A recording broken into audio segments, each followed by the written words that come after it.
Well, we start with the latest on Eberechi. He's expected to start his medical with Arsenal today after they agreed a deal with Crystal Palace for £67.5 million yesterday. The England forward was at Selhurst Park last night but didn't play in the Conference League qualifier due to illness. And Oliver Glasner, well, he's not happy with how the club has handled his departure. He's confirmed Eze won't play for them again and told reporters after the game the club's inability to have a replacement lined up is entirely their fault. I can't do anything, I can't sign the players. I can't sign a player's contract, so we have to act. We have to act. We need this, and this is Crystal Palace future. It's Crystal Palace future, and we need to add not numbers. It's easy to add 10 numbers. We need the right players. The profile is defined for months. And it's not surprising for everyone that Ebb's left. Honestly, it's not surprising. So because 5 days earlier we couldn't have done anything if he leaves. So we knew that the chance is very high that this will happen. Yeah.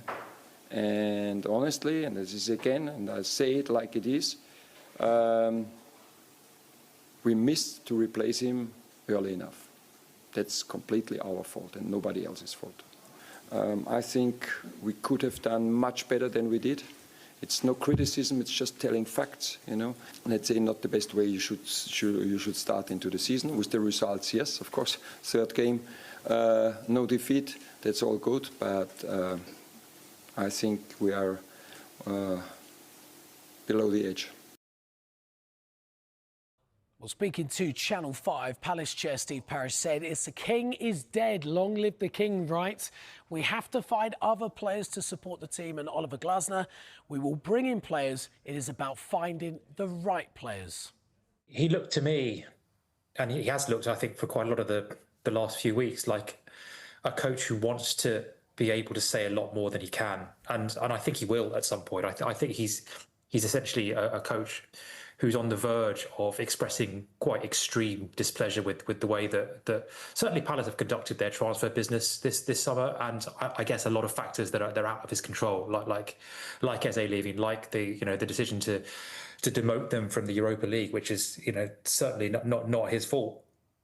And I think if you look at where this has left him, already 2 games into the season, with a player that he may have expected to leave at some point, but to leave him without a key player in his squad, without a meaningful replacement, and no prospect of getting one certainly immediately, I think he's right to sound the alarm bells. For all the last few months have been incredible for Palace fans. The last few weeks, I think, have brought them down to earth quite severely. It's a very, very difficult week ahead for Palace, trying to sort of appease everyone around this transfer, but also trying to bring in the replacements and strengthen that squad, because Glasner is right. And as Jonathan says, he's in a very difficult situation with having taken Palace to incredible heights and also winning the Community Shield already this season. And he just hasn't quite had the backing that he probably expected, and I'm sure to a degree was promised earlier on in the summer.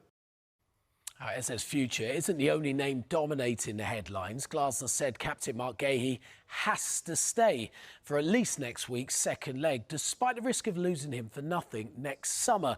Now, Liverpool have been heavily linked, and Steve Parish confirmed again if he doesn't sign a new contract, they could be forced to sell before the deadline. I just know if Mark leaves and is not available for Fredrikstad, we will have big troubles. That's pretty clear. We can't register anyone.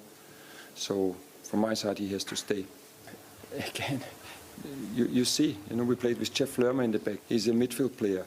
We have no centre-back available at the moment. And if Mark leaves,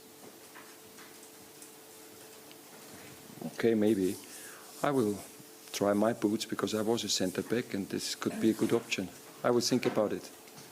First European game for Crystal Palace. First win. Clean sheet, going to Norway after hopefully winning against Nottingham.